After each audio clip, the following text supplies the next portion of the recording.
Olá, amigos da Novo Tempo. Eu estou aqui para saudar você em mais um programa Bíblia Fácil. Seja bem-vindo. Hoje nós vamos estudar o capítulo 12 e vamos juntos aqui, num grande bate-papo em torno da Palavra de Deus, compreender melhor sobre o tema A Mulher e o Dragão. Muito obrigado por sua audiência, por você estar sintonizado aí nesse momento tão especial, onde juntos vamos aprender mais da Palavra de Deus. Nós estamos aqui no Hotel Monreale, em São José dos Campos, com esse grupo de amigos muito especiais que convidamos de vários estados brasileiros e temos estado aqui a cada semana aprendendo um pouquinho mais sobre Apocalipse. E hoje chegamos então ao capítulo 12. Mas como você sabe, aqui a gente sempre faz uma oração para começar o estudo da Bíblia. E eu queria convidar você a que nós orássemos mais uma vez, buscando a direção de Deus para o estudo que nós teremos agora. Pai de amor, muito obrigado por estarmos juntos e agora para estudarmos a Tua Palavra mais uma vez. Que o Teu Espírito Santo possa estar conosco e que Ele nos ajude a compreender as verdades que estão reveladas no capítulo 12. Que a Tua bênção seja extensiva também a todos os nossos familiares. É a nossa oração, em nome de Jesus. Amém. O capítulo 12 de Apocalipse, ele inaugura uma nova sessão dentro desse livro. Eu não sei quantos de vocês já ouviram falar, mas o Apocalipse, ele foi escrito numa forma que nós chamamos, num tipo de literatura chamado quiasmo. O que é esse quiasmo? É quando as partes periféricas, elas se aproximam num grande centro. E esse grande centro do Apocalipse são justamente os capítulos 12, 13 e 14. Então, o ápice desse livro são esses 3 capítulos. E hoje nós vamos começar o estudo dos mesmos, com o capítulo 12. O capítulo 12 de Apocalipse, ele está repleto de simbolismos, mas a própria Bíblia nos fornece o código profético para interpretarmos esses simbolismos. E vamos então agora aprender no capítulo 12, começando com os versos 1 e 2. Assim leio: viu-se grande sinal no céu, a saber, uma mulher vestida do sol, com a lua debaixo dos pés e uma coroa de 12 estrelas na cabeça, que, achando-se grávida, grita com as dores de parto, sofrendo tormentos para dar à luz. João teve uma visão extraordinária. Ele viu uma mulher, ela tem uma coroa de 12 estrelas na cabeça, ela está vestida de branco, ela tem a lua debaixo dos seus pés e ela está grávida. O que representa essa mulher? Como nós podemos interpretar esse simbolismo profético? Nós já dissemos para vocês em outros programas que a coroa na Bíblia, ela é símbolo de vitória. Inclusive, uma coroa está prometida para todos os vencedores. Então, esta coroa que a mulher usa mostra que esta igreja é uma igreja vitoriosa. Logo, tem que ser a igreja de Deus. Por que eu estou falando isso? Porque no Apocalipse vai aparecer depois uma prostituta. E se esta mulher vestida de branco e pura representa a igreja de Deus, a prostituta do capítulo 17, ela representa a igreja caída. Então, no Apocalipse, você tem 2 igrejas. Uma igreja pura, fiel à palavra, e uma igreja prostituta, que se apostatou da verdade. Agora, esta mulher, ela também está cercada ou vestida pelo sol. O sol simboliza aqui a justiça de Cristo, o puro evangelho de Cristo. Jesus não declarou também para nós de que nós somos a luz do mundo? E ao sermos luz do mundo, nós não devemos refletir a Ele mesmo? Então, Cristo é o sol da justiça, segundo o profeta. E Ele está revestindo a sua igreja. Esta mulher, ela também tem uma lua debaixo dos pés. A lua não tem luz própria. Quando você olha para uma lua clara numa noite, você não está vendo a luz que esta lua emite. Ela está simplesmente refletindo a luz do sol, que incide sobre ela. Assim como a lua não tem luz própria, o sistema de sacrifícios do Antigo Testamento, onde os animais eram mortos, aqueles animais em si, eles não tinham poder de salvar, mas eles apontavam para Cristo, o verdadeiro Salvador. Então, esta lua aqui é uma tipologia do sistema de sacrifício do Antigo Testamento, sobre o qual a igreja esteve fundamentada em todo o Antigo Testamento. Então, nós temos uma clara visão aqui de uma igreja verdadeira ou igreja pura. Agora, o que acontece com esta mulher que representa a igreja pura? Versículo 3. Viu-se também outro sinal no céu, e eis um dragão grande e vermelho, com 7 cabeças, 10 chifres, e nas cabeças 7 diademas. O que representa o dragão na profecia bíblica? O próprio Apocalipse declara ainda que esse dragão arrastava a terça parte das estrelas do céu, as quais lançou por terra. Quem é esse dragão? E o que significam essas estrelas, essa terça parte de estrelas que ele arrastou com a sua cauda do céu? Olha aqui para o capítulo 12 mesmo. Leia comigo agora o versículo 9. Apocalipse 12, 9. E foi expulso quem? O grande dragão. O que mais diz aí? A antiga serpente, que se chama Diabo e... Pronto, então o próprio Apocalipse está dizendo que esse dragão, ele simboliza Satanás. Agora, Satanás, com a cauda dele, ele arrastou a terça parte das estrelas do céu. Você está lembrado do que significa estrela em profecia? Nós vimos aqui já no segundo programa. Os anjos estão lembrados? Apocalipse 1:20 diz lá: as estrelas que vistes na minha mão direita são 7 anjos das 7 igrejas. Então o diabo conseguiu arrastar do céu a terça parte dos anjos de Deus. Então, após a expulsão de Lúcifer do céu, ele arrastou a terça parte dos anjos de Deus. Olha o que diz o capítulo 12, verso 7 em diante. Houve peleja no céu. Miguel e seus anjos pelejaram contra o dragão. Também pelejaram o dragão e seus anjos.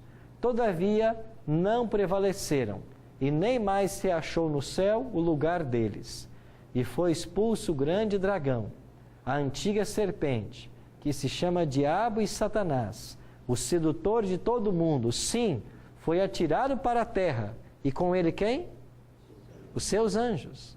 Então, o diabo foi expulso do céu, e ele conseguiu arrastar em sua rebelião a terça parte dos anjos de Deus. Então, hoje, estes que nós chamamos de demônios, que nós não podemos ver, mas estão espalhados por essa terra fora, eles estão assessorando o governo de Satanás no sentido de provocar misérias e catástrofes na terra e prejudicar a vida do ser humano. É isso que o diabo faz hoje. E os anjos que ele tem, os anjos caídos, que nós chamamos de demônios, eles estão assessorando Satanás nesta obra, em levar o homem ao pecado e à destruição. Então nós temos aqui um quadro muito claro, a igreja de Cristo, e nós temos diante dela o dragão. O que vai acontecer agora na cena bíblica? Verso 4. A sua cauda arrastava a terça parte das estrelas do céu, as quais lançou para a terra. E o dragão se deteve em frente da mulher que estava para dar à luz, a fim de lhe devorar o filho quando nascesse. Agora a igreja, essa mulher está grávida, representa a igreja, que estava para dar à luz a um filho. E o dragão esperava devorar esse filho quando ele nascesse. Quem é esse filho que estava para nascer da igreja? É o próprio Cristo. Vocês estão lembrados de um texto lá em Gênesis capítulo 3, verso 15? Eu queria que vocês lessem comigo esse texto. Deixa marcado aí o Apocalipse e vá lá para o primeiro livro da Bíblia. Gênesis no capítulo 3 e o verso 15. Aqui nós temos o momento em que Adão e Eva, eles cometem o pecado, eles comem do fruto proibido. E após haverem pecado, em Gênesis 3,15, Deus diz assim, são palavras de Deus dirigidas à serpente e a Eva. Deus disse assim, porei inimizade entre ti, serpente, e a mulher, entre a tua descendência e o seu descendente. Este, o descendente da mulher, te ferirá a cabeça, e tu, serpente, lhe ferirás o calcanhar. Então Deus está dizendo para Eva e para a serpente, eu vou pôr inimizade entre vocês. Um dia, serpente, você vai ferir o calcanhar do filho do descendente da mulher. Mas um dia, o descendente desta mulher vai esmagar a sua cabeça. Agora, por que é que Deus usou aqui ferida no calcanhar e ferida na cabeça? Porque uma ferida na cabeça, esmagar a cabeça, é um ato mortal, é uma ferida mortal. Já o ferir o calcanhar não é mortal. Então a ideia que Deus está transmitindo aqui em Gênesis 3,15 é a primeira promessa do Evangelho. Aqui é a primeira vez na Bíblia onde Deus promete um Salvador. E Ele está dizendo para a serpente, um dia você vai crucificar o filho da mulher numa cruz. Mas essa crucifixão vai ser apenas uma ferida no calcanhar. Agora, esse que você crucificar na cruz, ele um dia vai esmagar a tua cabeça. E esse esmagar a tua cabeça será uma obra terminal. Você será completamente destruída. Então, Gênesis 3,15 é a primeira promessa do Evangelho. Então, quando Cristo nasceu, o descendente da mulher, o que fez o diabo, segundo a profecia? Ele quis devorar o filho quando nascesse. Você se lembra que o diabo usou um rei para tentar matar o bebê Jesus? E o que fez aquele imperador? Mandou que matassem todas as crianças de 2 anos para baixo. E com isso ele esperava matar o menino Jesus. Então, nesta ordem, nós vemos então que o Apocalipse está dizendo. Ele tentou matar, mas ele não conseguiu. Então, como o diabo não conseguiu destruir a Jesus, o que é que ele fez? Vamos ver? Verso 5. Nasceu-lhe, pois, um filho varão, que há de reger todas as nações com cetro de ferro, e o seu filho foi arrebatado para Deus até seu trono. Ou seja, o diabo não conseguiu destruir a Cristo, ele cresceu, teve o seu ministério terrestre, morreu sobre a cruz, ressuscitou ao 3º dia e depois foi arrebatado para Deus no céu. O diabo não conseguiu vencer a Cristo. Pelo contrário, Jesus o venceu na cruz. E a profecia diz mais: quando o diabo não conseguiu destruir o menino Jesus, o ódio dele agora vai se voltar contra a mulher. Olha o que diz a profecia. Como não conseguiu destruir a Cristo, o seu ódio se voltou contra a mulher, a igreja de Cristo. Os versos 13 e 14 dizem assim: quando, pois, o dragão se viu atirado para a terra, perseguiu a mulher que dera à luz ao filho varão, e foram dadas à mulher as 2 asas de grande águia, para que voasse até o deserto, ao seu lugar, aí onde é sustentada durante um tempo, tempos e metade de um tempo, fora da vista da serpente. Como o diabo não conseguiu destruir a Cristo, o descendente da mulher, a ira dele voltou-se contra a mulher, a igreja de Cristo. E o que Deus fez? Ele deu como que 2 asas para esta mulher, e ela voou para o deserto. E lá no deserto, Deus guardou essa mulher por um tempo, 2 tempos e metade de um tempo. Esta expressão profética não é a primeira vez que aparece. Ela já apareceu lá em Daniel. Agora, na Bíblia, em Daniel e Apocalipse, essa expressão aparece de 3 formas. 1 tempo, 2 tempos e metade de 1 tempo. Aparece como 42 meses e aparece como 1260 anos. Olhem Apocalipse capítulo 2, versículo 6. 12:6 melhor. 12:6. O que diz aí o versículo 6? A mulher, porém, fugiu para o deserto, onde havia Deus preparado lugar, para que nele a sustentem durante quanto tempo? 1260 dias. Olha agora para Apocalipse, capítulo 13, dê uma olhadinha no versículo 5. Foi-lhe dado uma boca que proferia arrogâncias e blasfêmias, e a autoridade para agir quanto tempo? 42 meses.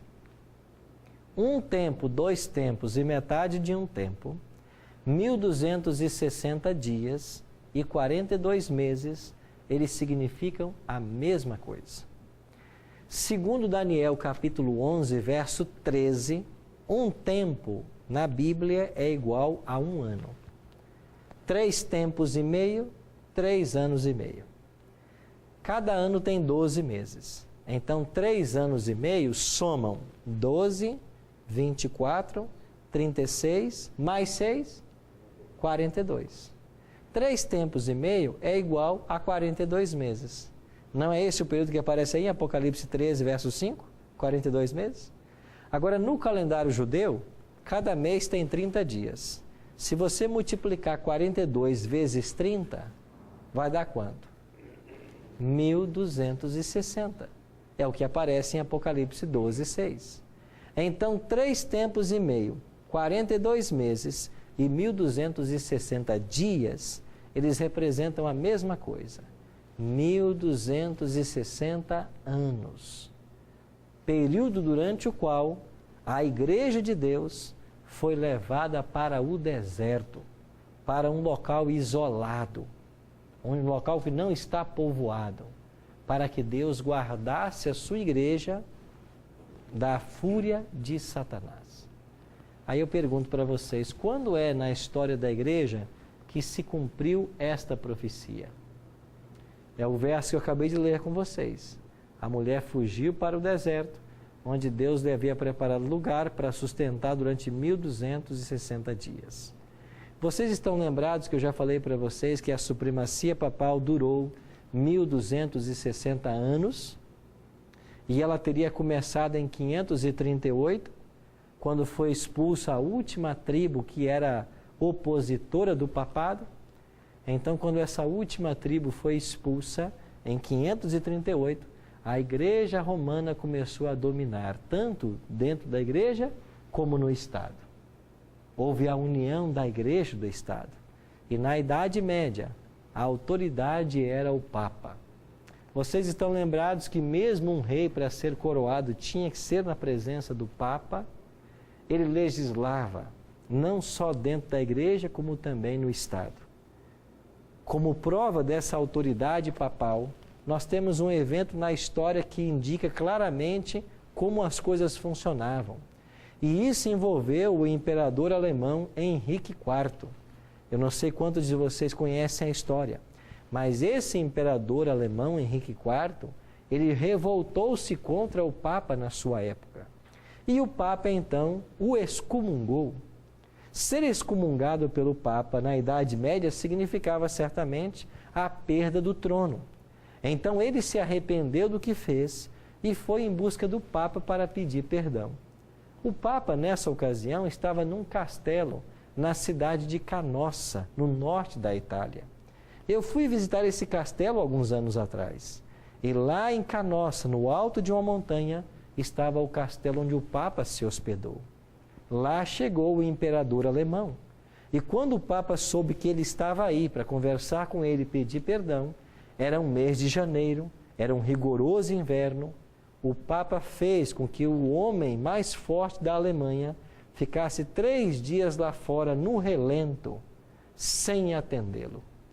E depois de 3 dias, o imperador esperando lá fora, o Papa o recebeu para então aceitar o seu pedido de desculpas. Essa história é só mais uma para mostrar a autoridade que tinham os papas na Idade Média. Do ano 538 até 1798, por 1260 anos, a Igreja Romana fez o que bem quis. Nós chamamos esse período de Idade Escura, ou Idade das Trevas. A palavra de Deus foi completamente abandonada. Se viveu dos dogmas e as perseguições foram fortemente dirigidas contra os cristãos. O que fez Deus nesse período? Permitiu que o seu povo se abrigasse nos locais mais isolados da terra e fugissem da perseguição. Olha o que diz o versículo 16 do capítulo 12, 16. A terra, porém, socorreu a mulher, e a terra abriu a boca e engoliu o rio que o dragão tinha arrojado de sua boca. O que fez a terra? Abrigou a mulher. Ou seja, os fiéis filhos de Deus se esconderam em montanhas e áreas isoladas da terra. E foram aí que eles mantiveram sua fé pura, fugindo da igreja romana, fugindo das forças do exército. Aí eles mantiveram a sua fé. Aqui está, por exemplo, o castelo de Wartburg, na Alemanha. Eu visitei esse castelo alguns anos atrás. E foi para esse castelo que fugiu Martinho Lutero após a dieta de Worms. Estão lembrados que eles tentaram matar a Lutero na dieta de Worms? E Lutero foi sequestrado. E quando ele achou que ele morreria, ele descobriu que quem havia sequestrado a ele era Frederico, o sábio da Saxônia. Um homem que temia também a Cristo e seguiu o Evangelho. E Frederico então sequestrou Lutero e levou ele para esse castelo de Wartburg. E nesse castelo, Lutero foi protegido para que ele não fosse morto. Aí, nos primeiros 10 meses que ele passou, ele traduziu o Novo Testamento para o alemão. E quando a Igreja Romana pensava que Lutero estava morto, o Novo Testamento apareceu na mão do povo na Alemanha, na língua alemã. E o Evangelho começou a ganhar mais força. Ou seja, os fiéis filhos de Deus tiveram que se abrigar em locais isolados da terra, fugindo das perseguições. Mara? Os valdenses também? Também fazem parte desse período. Deixa eu ver se eu não tenho aqui nenhuma foto dos valdenses, mas eles moraram no norte da Itália e sul da França. E esse povo valdense foi fortemente perseguido também pela Igreja Romana. E eles se abrigaram também nas montanhas, nas cavernas, e lá eles mantiveram sua lealdade à palavra de Deus. Há alguns meses atrás, o Papa Francisco entrou pela primeira vez numa igreja valdense, lá em Turim, na Itália. E dentro da igreja valdense, ele pediu perdão por tudo aquilo que a Igreja Romana fez contra os valdenses durante a Idade Média. Isso é história. O dragão perseguindo a mulher, usando a Igreja Romana para perseguir os fiéis filhos de Deus. Mas como termina essa história do capítulo 12? Nós iremos para um intervalo e quando voltarmos, vamos compreender um pouquinho mais a respeito dessa história e como finalmente ela terminará. Já já estaremos de volta.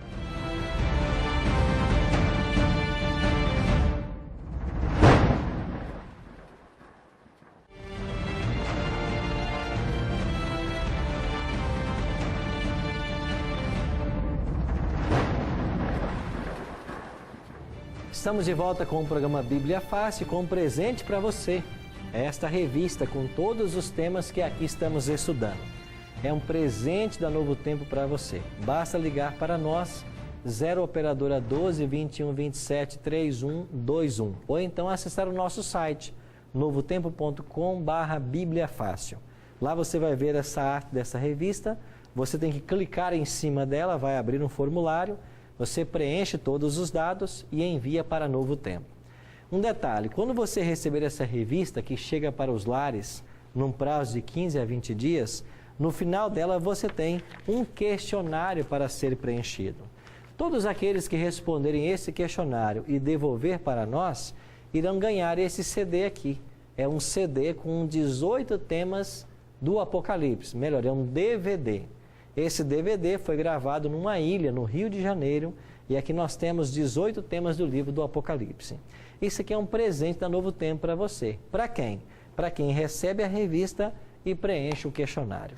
Então peça logo a sua revista e participe também dessa grande campanha de estudo da Bíblia. Nós terminamos o primeiro bloco falando a respeito da perseguição que o dragão levaria contra a mulher. A princípio, o dragão perseguiu o bebê, o filho que nasceu da mulher. E Cristo foi livrado das mãos, das garras de Satanás no seu nascimento, porque Maria e José o levaram, para o Egito. E depois, durante todo o seu ministério, o diabo tentou destruir a Cristo, mas ele nunca conseguiu. E quando ele pensava que havia destruído a Cristo, quando ele foi crucificado, de fato a sua morte tornou-se em sua vitória.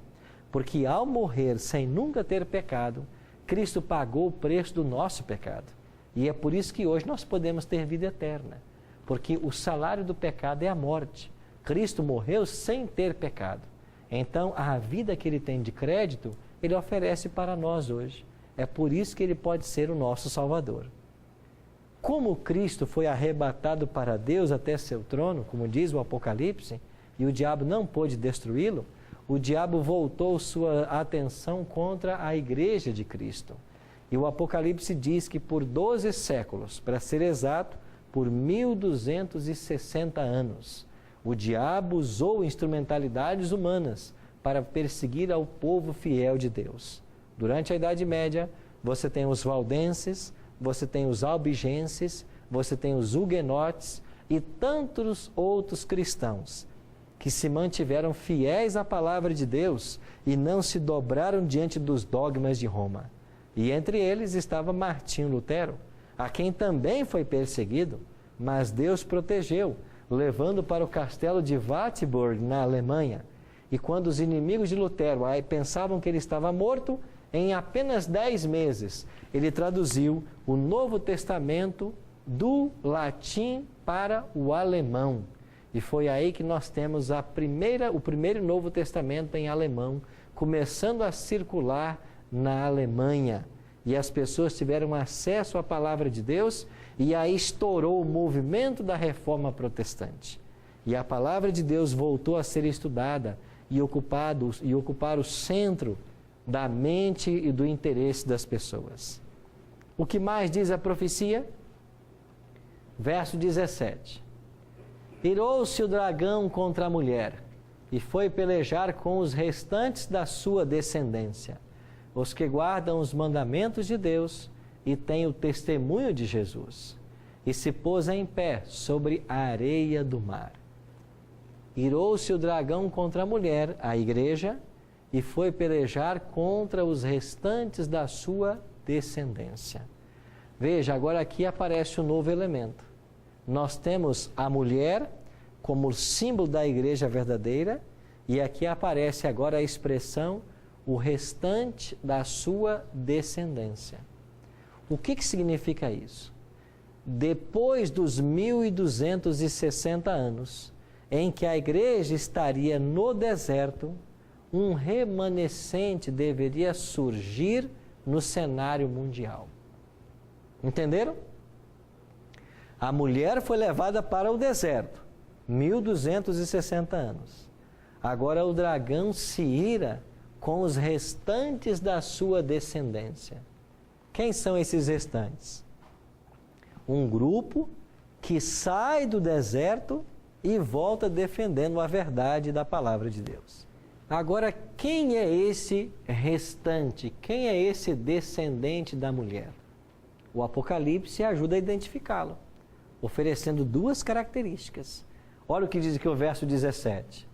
Os que guardam os mandamentos de Deus e têm o quê? O testemunho de Jesus. Se você, meu amigo, quiser identificar o remanescente da profecia bíblica, aquele descendente da mulher que se manteve fiel à palavra de Deus, aqui existem duas características para identificá-los. Eles guardam os mandamentos de Deus e eles têm o testemunho de Jesus. Bom, os mandamentos de Deus todos nós conhecemos. Eles aparecem em Êxodo 20, capítulo 20, versos 3 a 17, e novamente em Deuteronômio, capítulo 5. Aí estão os 10 mandamentos. Então, o povo verdadeiro de Deus obedece toda a lei de Deus. E eles também têm o testemunho de Jesus. O que é esse testemunho de Jesus que eles possuem? Eles guardam os mandamentos e também têm o testemunho de Jesus. Abra sua Bíblia em Apocalipse 19. Dê uma olhadinha no versículo 10. Nós já lemos esse texto aqui outro dia. Apocalipse 19, 10. Prostrei-me ante aos seus pés para adorá-lo. Ele, porém, me disse, vê, não faças isso. Sou conservo teu e dos teus irmãos, que mantêm o testemunho de Jesus. Adora a Deus, pois o testemunho de Jesus é o quê? O espírito da profecia. Sabe o que significa o testemunho de Jesus ser o espírito da profecia? O espírito do dom profético seria visto junto com esse remanescente. Eles guardam a lei de Deus, mas eles continuam tendo uma manifestação do dom profético.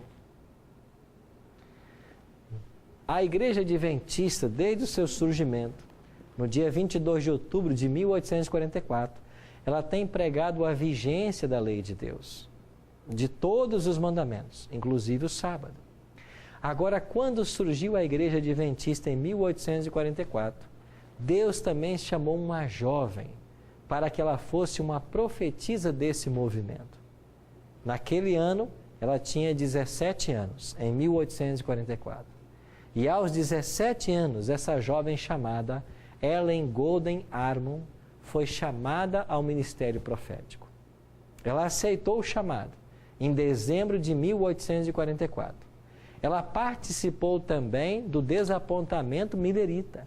E 2 meses após o desapontamento, Deus a chamou como profetisa e ela aceitou ser uma profetisa de Deus. Me corrija se eu estiver errada. Se eu não me engano, antes dela, foi revelado para 2 homens, né? Uhum. E eles não tiveram coragem de aceitar o chamado. De aceitar o chamado. E ela tinha 17 anos, ela era mulher e ela teve a coragem de aceitar esse chamado, né? E foi assim, foi muito corajosa da parte dela, né? De dar esse passo. Foi muito importante, né? Que a partir daí... E é isso. É verdade. Antes de Deus chamar Ellen Golden Armon ao ministério profético, ele havia chamado 2 homens, um deles chamado Hazen Foss, o outro William Foy. Ambos não aceitaram o chamado profético e essa garota aceitou. Ela se casou depois, 2 anos depois, em 1846, com um pastor chamado Tiago White, que era pastor da Conexão Cristã. E então ela assumiu o nome do esposo, ficando chamada Ellen Golden White. Esta jovem, que foi chamada por Deus aos 17 anos de idade, ela recebeu ao longo do seu ministério, que durou 70 anos, cerca de 2.000 visões e sonhos. E tudo que ela teve de revelação de Deus, ela escreveu em livros, o que deu mais ou menos 100.000 páginas manuscritas. Agora, esta garota que cursou apenas 2 anos na escola, ela recebeu de Deus revelações e escreveu em seus livros. Os livros de Ellen White são para a Igreja Adventista conselhos. A Igreja Adventista nunca colocou os escritos de Ellen G. White numa mesma posição que a Bíblia. Até porque se nós fizéssemos isso, nós deixaríamos de ser uma igreja puramente bíblica. A palavra de Deus permanece como a única fonte de autoridade prática da Igreja Adventista. E hoje a Igreja Adventista, ela tem em seu bojo doutrinário 28 crenças fundamentais. E todas as 28 crenças estão fortemente baseadas na Bíblia, nenhuma em Ellen G. White. O que Ellen G. White escreveu são conselhos para a Igreja. E esses conselhos, de fato, buscam nos trazer de volta para a palavra de Deus. E quando você quer provar um profeta, para saber se o profeta é de Deus ou não, a Bíblia oferece vários testes. Por exemplo, Jesus diz assim: pelos seus frutos os conhecereis. Se os frutos são bons, esse é um indicativo de que esse é um profeta verdadeiro. Se os frutos são ruins, é um falso profeta. Uma outra prova que nós devemos seguir: o profeta verdadeiro, ele declara que Jesus Cristo veio em carne, que ele se encarnou, que ele tornou-se homem. A Bíblia também nos ensina a provar um profeta pelas profecias que ele faz. Se aquilo que ele profetiza acontece, isso é prova de que ele é um verdadeiro profeta. E ainda um profeta torna-se um líder, um guia de Deus nos tempos de crise. Então, todas as provas que foram feitas ao ministério de Ellen G. White, ela foi aprovada. E tudo que ela escreveu nunca contraria o que está escrito na palavra de Deus. É por isso que os adventistas têm em Ellen G. White uma profetisa moderna. E quando o Apocalipse identifica o remanescente como aqueles que guardam os mandamentos de Deus e tem o testemunho de Jesus, um dom profético, um profeta moderno em seu meio, nós acreditamos de que esta profecia cumpre-se com Ellen G. White. Por isso, amigos, a Igreja Adventista surgiu num momento específico da história com uma missão muito clara. E interessante, a supremacia papal terminou em 1798. 46 anos depois, surge a Igreja Adventista. Ou seja, a Igreja remanescente de Deus não poderia surgir no cenário mundial antes de 1798, porque a Igreja estava no deserto ainda nesse período.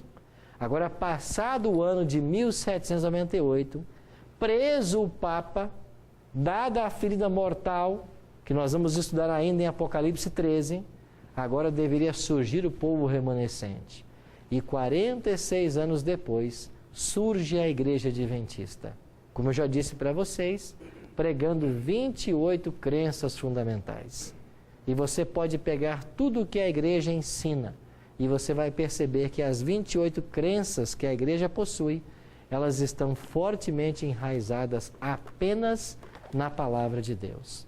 É por isso que os adventistas se consideram uma igreja protestante, tradicional, que acredita no princípio protestante, sola scriptura, ou seja, só a Bíblia é autoridade. E tudo o que nós ensinamos tem que estar na Bíblia. Nós não podemos ensinar nada que não esteja na Bíblia. E esse é o grande problema que o cristianismo moderno enfrenta. Você conhece da existência de várias igrejas com várias pregações. E por que é que nós temos tantas pregações divergentes?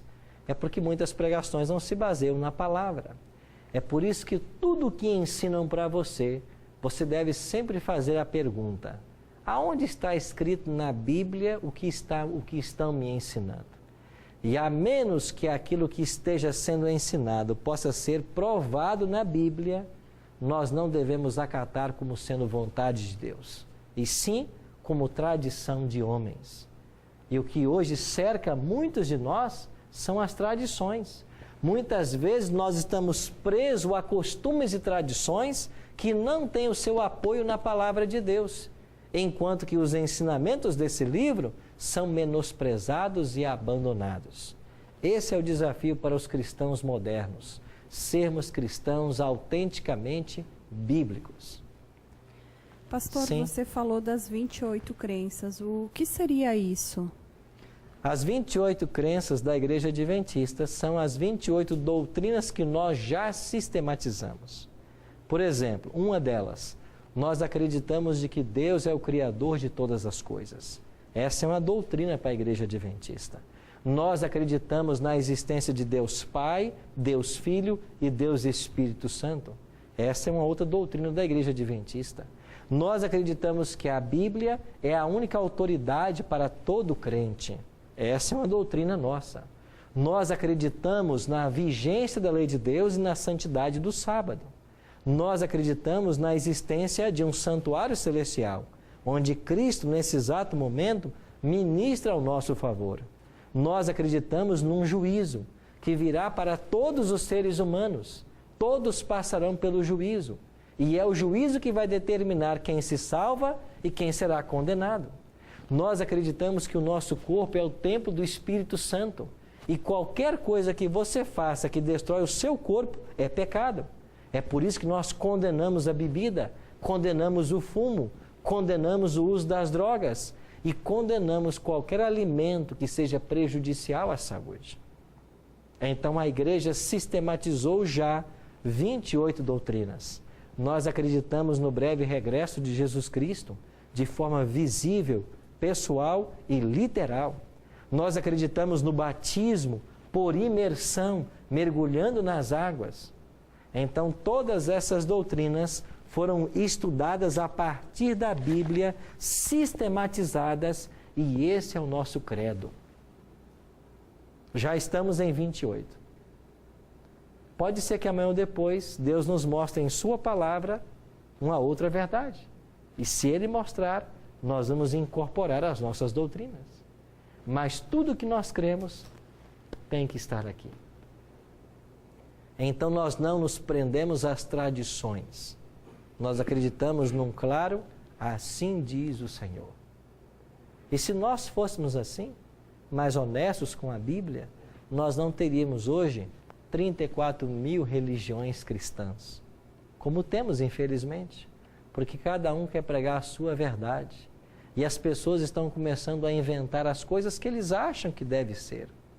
É por isso que eu digo para vocês, quando alguém vier ensinar Bíblia para vocês, ou quando vocês conversarem sobre alguns temas da Bíblia, quando alguém quiser ensinar para vocês algo, a pergunta sempre tem que ser a mesma.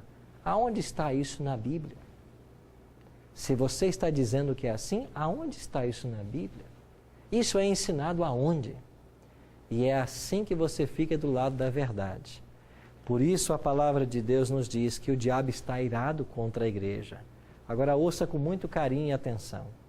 O diabo não está irado contra todas as igrejas. Não. O diabo não está irado contra todas as igrejas, porque muitas igrejas abandonaram a verdade bíblica. O diabo está irado contra aqueles que guardam os mandamentos de Deus e têm o testemunho de Jesus. É contra esses que diz o Apocalipse que ele está irado. Por isso, amigos, o segredo para a nossa vitória diante desse grande conflito também nos é dado aqui no capítulo 12 de Apocalipse. E olha o que diz o verso 11. Eles, pois, o venceram por causa do sangue do Cordeiro e por causa da palavra do testemunho que deram. E mesmo em face da morte, não amaram o quê? A própria vida. Sabe o que diz a palavra de Deus sobre os vitoriosos? Eles venceram a Satanás pelo sangue de Cristo. Salvação pela graça, confiando nos méritos de Jesus. E pelo testemunho que deram. Ou seja, eles testemunharam a favor da verdade, mesmo diante da morte. E alguns, por testemunhar a verdade, foram mortos. E você conhece a história de tantos heróis de Deus que morreram no passado por amor à verdade. E se foi difícil para os mártires no passado morrer por Cristo, hoje difícil é viver por Ele. Mas a mesma fidelidade encontrada nesses heróis do passado deve ser também encontrada em nós. O mesmo apego à palavra de Deus deve ser o nosso. Eu visitei na Alemanha uma cidade chamada Constança. E nessa cidade de Constança aconteceu um concílio da Igreja Romana entre os anos 1414 e 1418. E esse concílio de Constança condenou à fogueira 2 heróis de Deus da Idade Média, John Hus e Jerônimo de Praga. Esses homens foram arrastados pelas ruas da cidade e levados a uma praça pública, ali amarrados ao madeiro. Lenha foi colocada em volta de seus corpos. E então perguntou-se para eles: vocês abandonam a pregação de vocês, aquilo que vocês estão crendo e ensinando? E ambos disseram: não, nós não podemos deixar de crer na palavra de Deus e nem ensinar o que Deus deixou em seu livro. Com 1 ano de diferença, os dois foram queimados no mesmo local. John Hus em 1415 e Jerônimo de Praga em 1416. Queimados em praça pública, por amor à palavra de Deus. E hoje você vai visitar essa praça, lá existe uma grande pedra. E de um lado está escrito John Hus, do outro lado, Jerônimo de Praga. Queimados em praça pública por amor à palavra. É esse tipo de fidelidade que Deus espera de nós. O verdadeiro cristianismo é um cristianismo que se apega à palavra de Deus como única fonte de verdade. E o que diz o Apocalipse? Mesmo em face da morte, não amaram a própria vida. Então eu tenho que ter um compromisso com a verdade. Eu tenho que amar a verdade. E eu tenho que estar disposto a viver por ela. E se preciso for, a morrer por ela. É isso que Jesus nos ensinou. Sermos fiéis à palavra. É esse tipo de cristão que Deus espera de mim e de você. Que não ceda às pressões modernas. Que não ceda à tradição. Que não ceda a dogmas. Mas que fique apenas com aquilo que está escrito.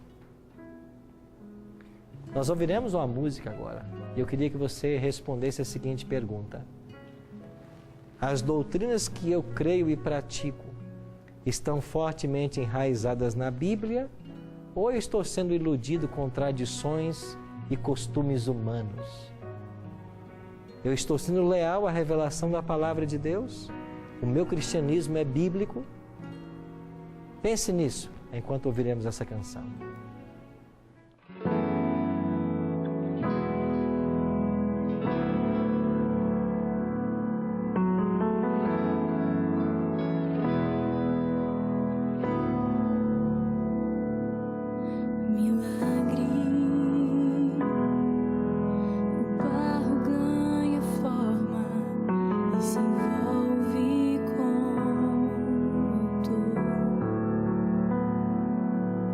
Imagina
A mensagem de Jesus para mim e para você é muito clara, como foi para a igreja de Esmirna, em Apocalipse capítulo 2, verso 10. Ser fiel até a morte e dar-te-ei a coroa da vida. Ser fiel a quê? A tudo que esse livro ensina. Porque não existe cristianismo autêntico se não for um cristianismo da palavra, se não for um cristianismo que se baseia nas doutrinas que esse livro ensina, não em meras ideias humanas ou tradições humanas. Por isso eu e você somos convidados a abraçar a Cristo como nosso Salvador e a entender que a sua palavra permanece eternamente. Tudo o que ele ensinou está em vigência e esse é o código de ética para o cristão moderno. Que Deus nos ajude a sermos fiéis à revelação de Deus e, pela graça dele, vivermos tudo isso em nossas vidas. Vamos orar? Pai Santo, obrigado porque ao estudarmos o capítulo 12 de Apocalipse e descobrimos de que existe um grande conflito entre Satanás e a tua igreja, entre o dragão e a mulher, nós também sabemos de que a vitória é certa para os fiéis. E o segredo nos foi oferecido em Apocalipse 12, verso 11. Eles, pois, o venceram, por causa do sangue do Cordeiro. Obrigado, Jesus, pelo grande sacrifício que tu fizestes na cruz do Calvário. Foi ele que nos possibilitou a vitória. E nós queremos aceitar essa vitória em nosso favor. Nós queremos viver a tua palavra e nos preparar para a eternidade. Abençoe todos nós que estamos aqui participando desse estudo. Também os amigos que estão em casa nos assistindo. Que a tua bênção alcance a todos nós. Te oramos em nome de Jesus. Amém. Apocalipse capítulo 13 fala de duas bestas. Uma que se levanta do mar e uma que se levanta da terra. O que representam estes poderes?